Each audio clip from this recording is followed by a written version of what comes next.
Born a Crime, Chapter 5. Preface.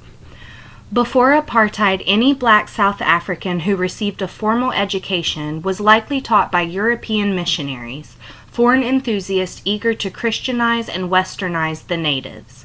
In the mission schools, black people learned English, European literature, medicine, the law. It's no coincidence that nearly every major black leader of the anti-apartheid movement, from Nelson Mandela to Steve Biko, was educated by the missionaries. A knowledgeable man is a free man, or at least a man who longs for freedom. The only way to make apartheid work, therefore, was to cripple the black mind. Under apartheid, the government built what became known as Bantu schools. Bantu schools taught no science, no history, no civics. They taught metrics and agriculture, how to count potatoes, how to pave roads, chop wood, till the soil. It does not serve the Bantu to learn history and science because he is primitive, the government said. This will only mislead him, showing him pastures in which he is not allowed to graze. To their credit, they were simply being honest. Why educate a slave? Why teach someone Latin when his only purpose is to dig holes in the ground? Mission schools were told to conform to the new curriculum or shut down.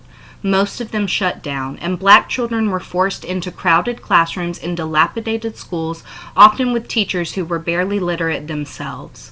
Our parents and grandparents were taught with little sing-song lessons, the way you teach a preschooler shapes and colors. My grandfather used to sing the songs and laugh about how silly they were. 2 times 2 is 4, 3 times 2 is 6, la la la la la. We're talking about fully grown teenagers being taught this way for generations.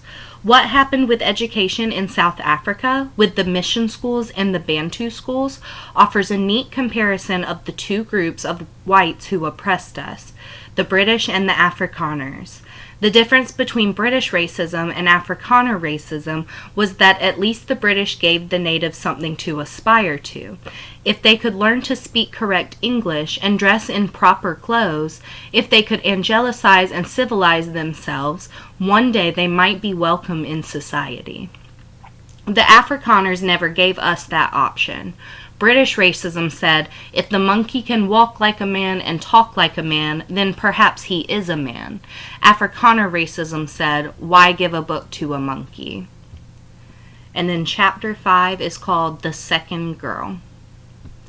My mother used to tell me, I chose to have you because I wanted something to love and something that would love me unconditionally in return. I was a product of her search for belonging. She never felt like she belonged anywhere. She didn't belong to her mother, didn't belong to her father, didn't belong with her siblings. She grew up with nothing and wanted something to call her own. My grandparents' marriage was an unhappy one. They met and married in Sophiatown, but 1 year later the army came in and drove them out. The government seized their home and bulldozed the whole area to build a fancy new white suburb, Triumph, which means triumph. Along with tens of thousands of other black people, my grandparents were forcibly relocated to Soweto, to a neighborhood called the Meadowlands. They divorced not long after that, and my grandmother moved to Orlando with my mom, my aunt, and my uncle. My mom was the problem child, a tomboy, stubborn, defiant. My gran had no idea how to raise her. Whatever love they had was lost in the constant fighting that went on between them. But my mom adored her father, the charming, charismatic Temperance. She went gallivanting with him on his manic misadventures. She'd tag along when he'd go drinking in the shebeens. All she wanted in life was to please him and be with him. She was always being swatted away by his girlfriends, who didn't like having a reminder of his first marriage hanging around. But that only made her want to be with him all the more. When my mother was 9 years old, she told my gran that she didn't want to live with her anymore. She wanted to live with her father. If that's what you want, Gran said, then go. Temperance came to pick up my mom, and she happily bounded up into his car, ready to go be with the man she loved. But instead of taking her to live with him in the Meadowlands, without even telling her why, he packed her off and sent her to live with his sister in the Xhosa homeland, Transkei. He didn't want her either. My mom was the middle child. Her sister was the eldest and firstborn. Her brother was the only son, bearer of the family name. They both stayed in Soweto, were both raised and cared for by their parents. But my mom was unwanted. She was the second girl. The only place she would have less value would be in China. My mother didn't see her family again for 12 years. She lived in a hut with 14 cousins, 14 children from 14 different mothers and fathers. All the husbands and uncles had gone off to the cities to find work, and the children who weren't wanted or whom none could afford to feed had been sent back to the homeland to live on the aunt's farm. The homelands were ostensibly the original homes of South Africa's tribes, sovereign and semi-sovereign nations where black people would be free. Of course, this was a lie.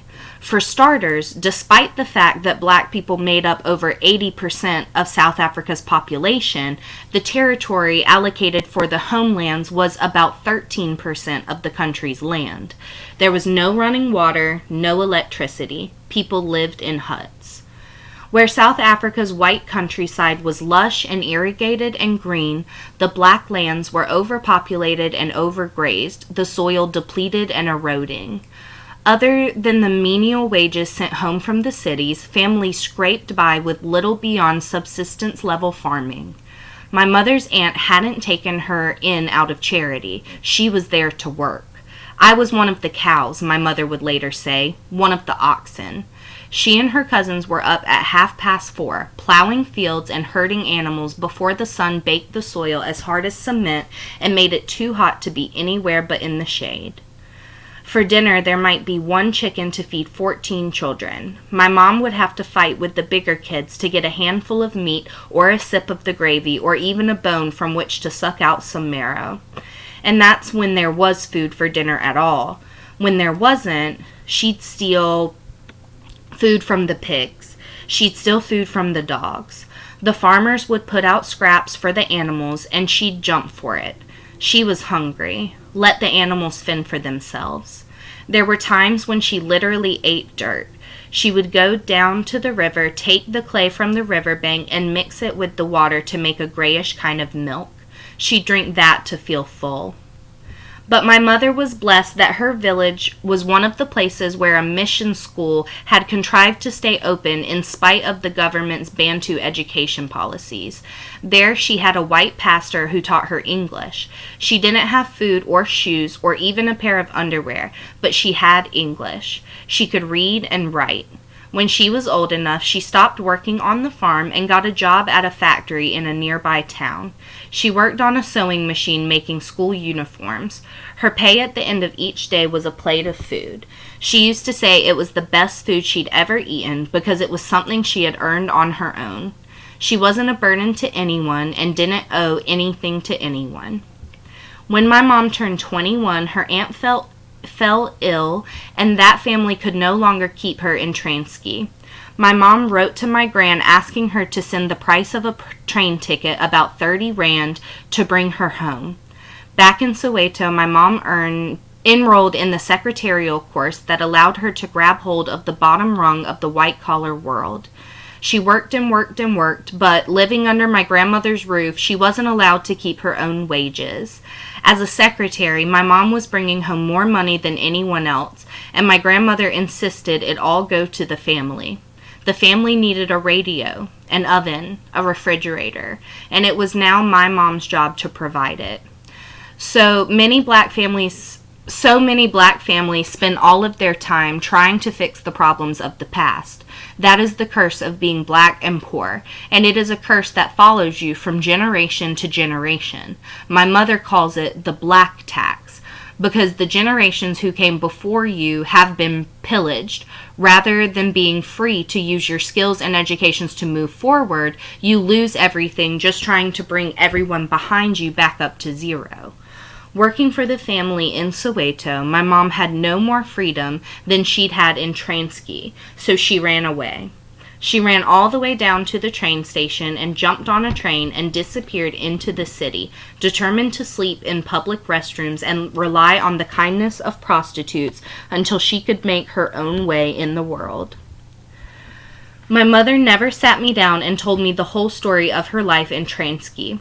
She'd give me little bursts, random details, stories of having to keep her wits about her to avoid getting assaulted by strange men in the village. She'd tell me these things and I'd be like, "Lady, clearly you do not know what kinds of stories to be telling a 10-year-old. My mom told me these things so that I'd never take for granted how we got to where we were, but none of it ever came from a place of self-pity.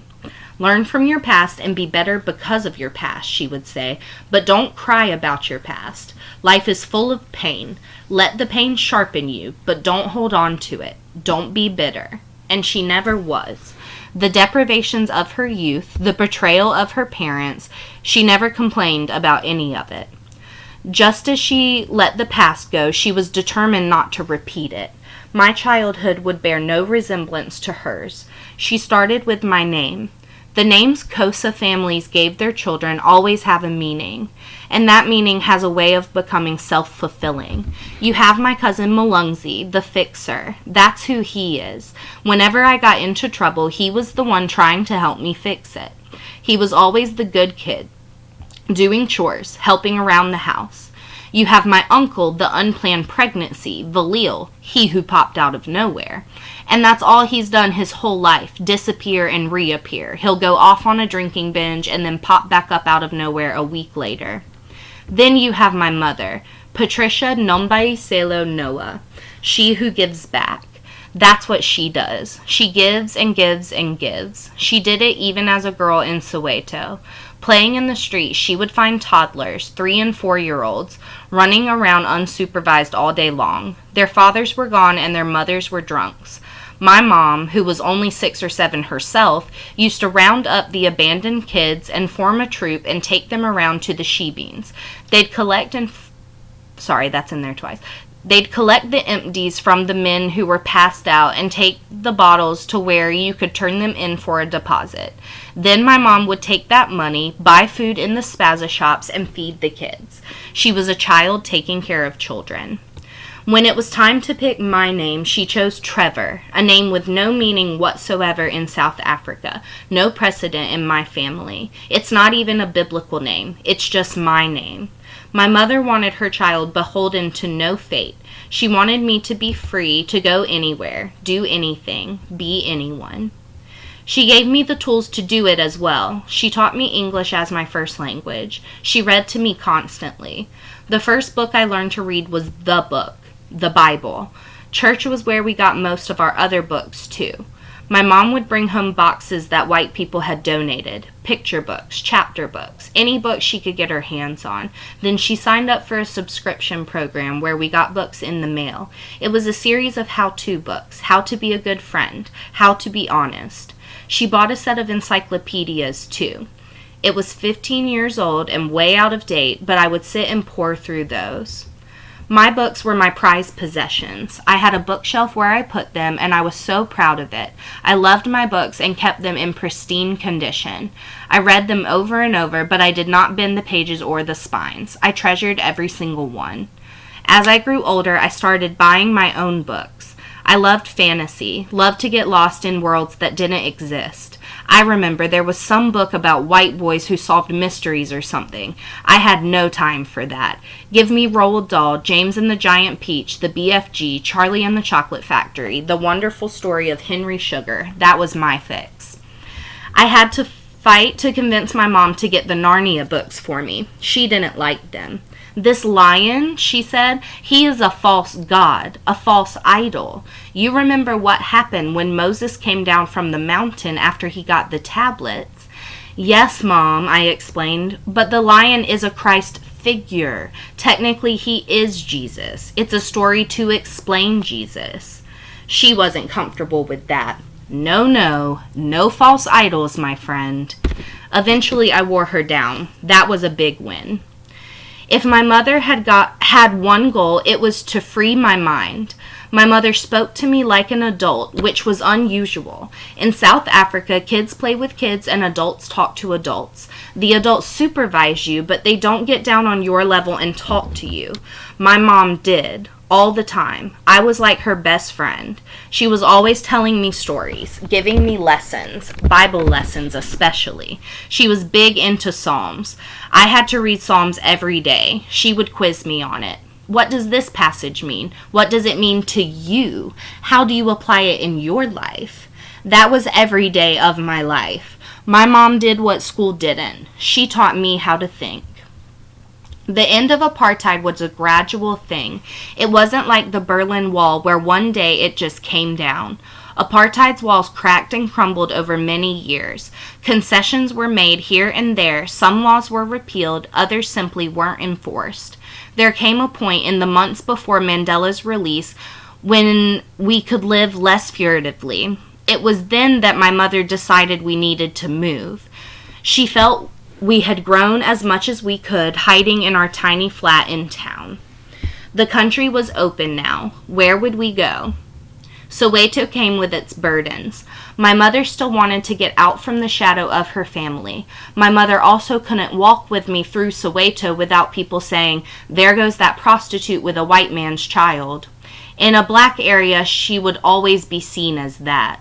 So, since my mom didn't want to move to a black area and couldn't afford to move to a white area, she decided to move to a colored area. Eden Park was a colored neighborhood adjacent to several black townships on the East Rand. Half colored and half black, she figured, like us. We'd be camouflaged there. It didn't work out that way. We never fit in at all. But that was her thinking when we made the move. Plus, it was a chance to buy a home, our own home. Eden Park was one of those suburbs that are actually out on the edge of civilization, the kind of place where property developers have said, "Hey, poor people, you can live the good life too. Here's a house in the middle of nowhere, but look, you have a yard." For some reason, the streets in Eden Park were named after cars: Jaguar Street, Ferrari Street, Honda Street. I didn't know if it was a coincidence or not, but it's funny because colored people in South Africa are known for loving fancy cars. It was like living in a white neighborhood with all the streets named after varietals of fine wine. I remember moving out there in flashbacks, snippets, driving to a place I'd never seen, seeing people I'd never seen. It was flat, not many trees, the same dusty red clay dirt and grass as Soweto, but with proper houses and paved roads and a sense of suburbia to it. Ours was a tiny house at the bend in the end of the road right off Toyota Street. It was modest and cramped inside, but walking in I thought, wow, we are really living. It was crazy to have my own room. I didn't like it. My whole life I'd slept in a room with my mom or on the floor with my cousins. I was used to having other human beings right next to me, so I slept in my mom's bed most nights. There was no stepfather in the picture yet, no baby brother crying in the night. It was me and her, alone. There was this sense of the two of us embarking on a grand adventure. She'd say things to me like, "It's you and me against the world." I understood even from an early age that we weren't just mother and son. We were a team. It was when we moved to Eden Park that we finally got a car, the beat-up Tangerine Volkswagen my mother bought secondhand for next to nothing. 1 out of 5 times it wouldn't start. There was no AC.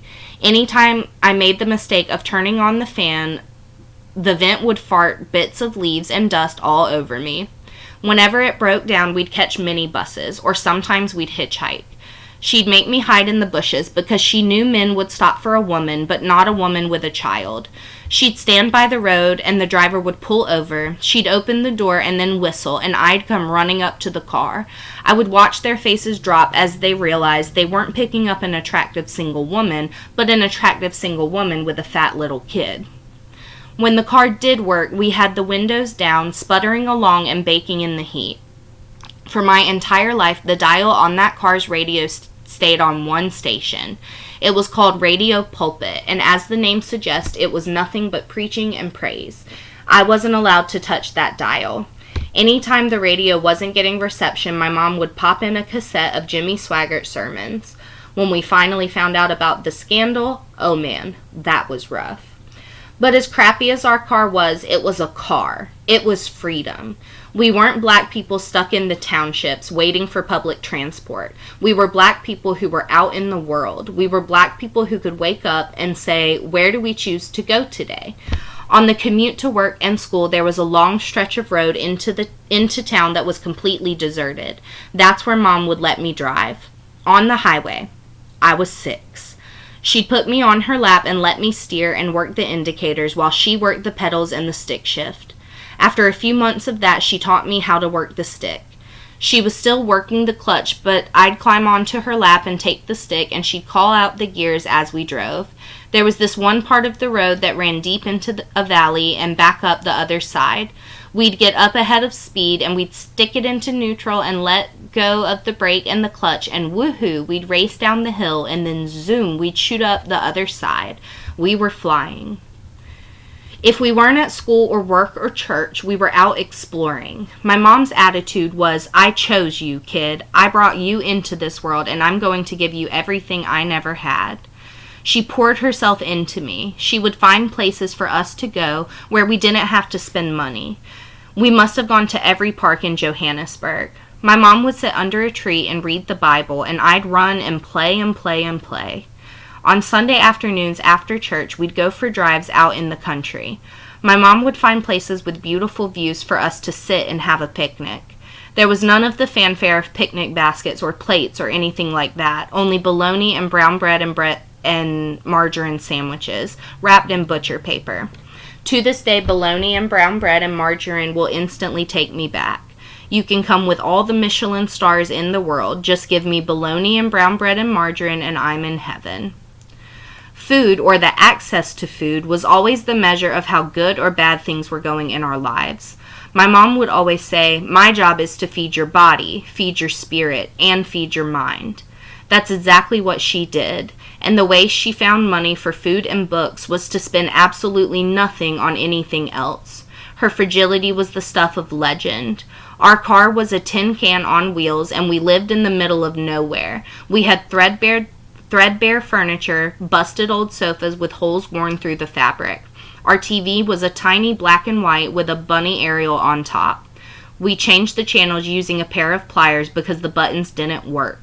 Most of the time, you had to squint to see what was going on. We always wore second-hand clothes from Goodwill stores or that were giveaways from white people at church. All the other kids at school got brands, Nike and Adidas. I never got brands. One time I asked my mom for Adidas sneakers. She came home with some knockoff brand, Abitas.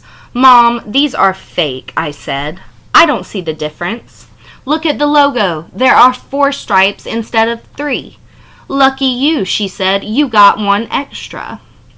We got by with next to nothing, but we always had church, and we always had books, and we always had food.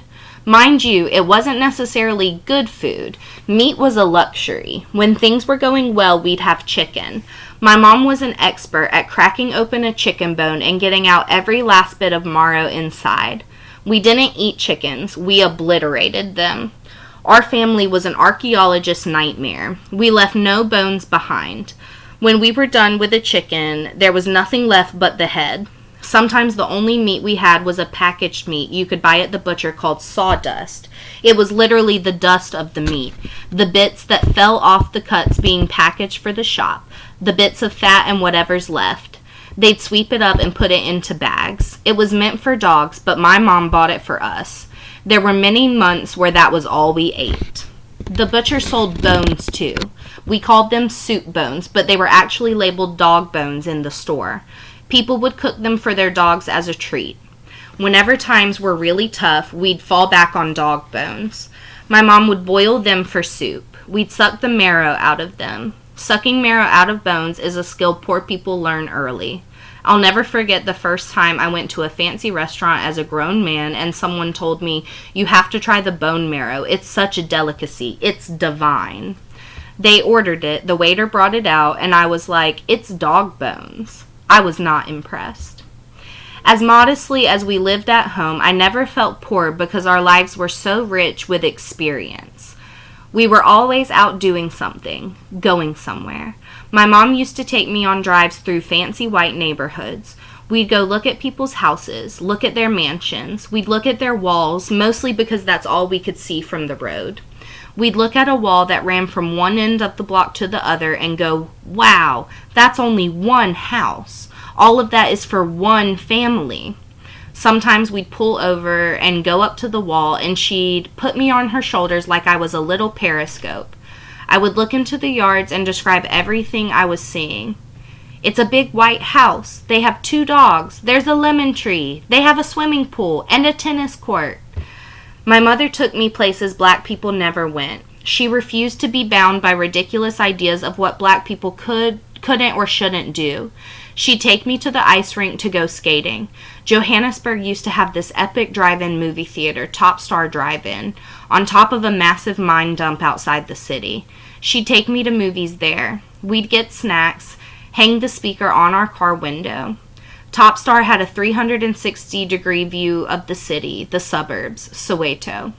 Up there, I could see for miles in every direction. I felt like I was on top of the world.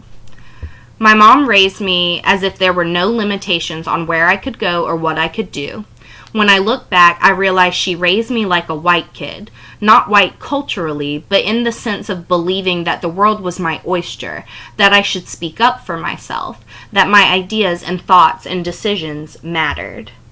We tell people to follow their dreams, but you can only dream of what you can imagine, and depending on where you come from, your imagination can be quite limited. Growing up in Soweto, our dream was to put another room on our house, maybe have a driveway, maybe someday a cast iron gate at the end of that driveway, because that is all we knew. But the highest rung of what's possible is far beyond the world you can see. My mother showed me what was possible. The thing that always amazed me about her life was that no one showed her. No one chose her. She did it on her own. She found her way through sheer force of will. Perhaps even more amazing is the fact that my mother started her little project, me, at a time when she could not have known that apartheid would end. There was no reason to think it would end. It had seen generations come and go. I was nearly 6 when Mandela was released, 10 before democracy finally came, yet she was preparing me to live a life of freedom long before we knew freedom would exist.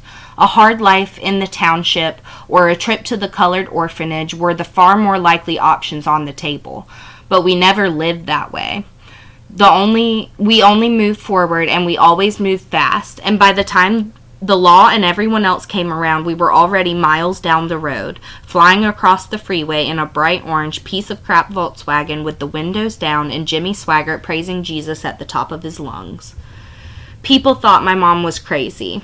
Ice rinks and drive-ins and suburbs, these things were the things of white people. So many black people had internalized the logic of apartheid and made it their own. Why teach a black child white things? Neighborhoods and relatives used to pester my mom. Why do all this? Why show him the world when he's never going to leave the ghetto? Because, she would say, even if he never leaves the ghetto, he will know that the ghetto is not the world. If that is all I accomplish, I've done enough. And that is the end of chapter 5.